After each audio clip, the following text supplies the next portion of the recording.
went into town today and I picked up some more abrasive for the glass beater. Now, what I've been using is the glass beads that are tiny little beads of glass. They're nice because they aren't real aggressive. But what they had is crushed glass. It's actually like recycled bottles. This is where all your beer bottles end up, but ground into like a fine sand. Now that's a little more aggressive because it's got sharp angles to it. It isn't round like the other one. But it's cheap. 50 pounds is like $7.50. And the same, this is coal slag, which is a pretty aggressive abrasive. And there again, like $7.50 for a 50-pound bag of it. So cheap, Now, this is an experiment I wanted to try. It's black walnut hulls crushed. Now, it's the kind of thing, you use in tumblers and stuff. Now, a 10-pound bag of that was right around 30. But I kind of have an idea in mind for this, because you can use this for like polishing wood or etching wood if you hit it hard enough, because the shells are pretty hard, and being ground like that, they have angular corners, so they bite a little bit. So my thought, it might be a good thing to try to take off a finish on a gun stock, or like on those two, like an axe handle where you get the varnish on them. It might do a good job of eating that off without damaging the wood itself. So I'm going to experiment a little.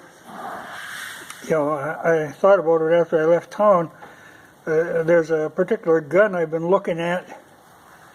It's a single-shot bolt-action 22 Winchester. Now, I really have no need for this gun, but I've seen it, all winter. It's been there, and it isn't very expensive. But the reason is that it's a nice little gun, and the metal is in nice shape, but somebody put some really horrible brown paint, thick like enamel, on the stock, and it's all streaky looking and stuff. It looks horrible, but I think the wood underneath looks good. And like I said, the metal is good. But like I said, I don't really need it. A single shot, I think it only shoots shorts.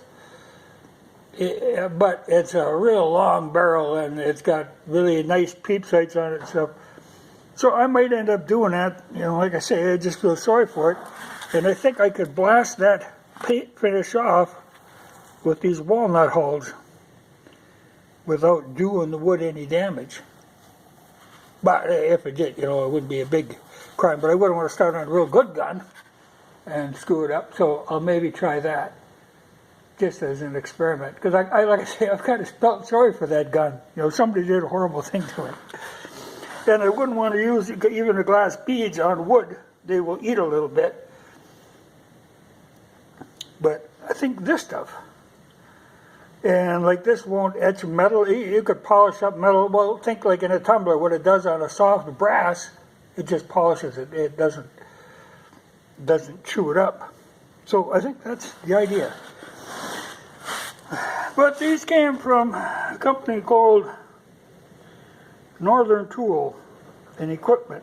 Now, I don't know that this is a nationwide deal. It might only be something that's around in the Midwest or something. But they're like, they carry like similar stuff to what Harbor Freight carries, but it's a cut above the quality of Harbor Freight.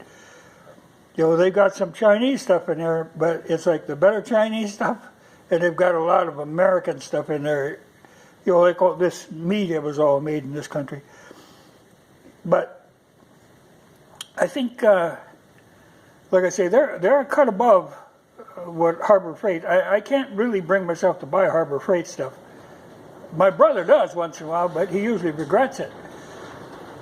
And he always swears to himself he'll never do it again, and then later he does it. But I've been happy with the stuff that I get out of this Northern Tool.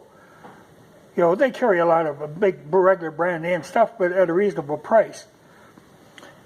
But I'm going to have to try, you know, this stuff I figured I got 100 pounds of that because he's got, you know, a lot of stuff that he's working on, restoring them old tractors and stuff where you're dealing with heavy rust. And that stuff is so cheap. There you could use it on a regular sandblaster, you know, to do big pieces that is cheap enough. Even this glass stuff, you know, is cheap enough to ground glass. The beads are a little higher. You know, and like this walnut, you wouldn't want to use that on nothing except, like I say, special stuff. But I've loaded some of this crushed glass up. I'm going to try it on some cast iron one of these days and see how that works. But I think for his use, that'll be better. But it's easy to switch. You know, there's just a trap door on the bottom that you flop open. And then I've got a screen that you can sift it out. Because you can get, like, big pieces of rust or paint or like gasket material can get in it and it'll plug up the feed on the beater, so you got to blow it back all the time. So if every time you switch it, you run it through that screen. That works. But I'll have to get some more of the glass beads. But I think for his purposes, you know, I like the glass beads because, especially on a soft material like aluminum, they don't chew it up. But most of his stuff he's working on is, you know, steel and cast iron. And I think that or that coal slag. So that's good. It's all recycled material, really.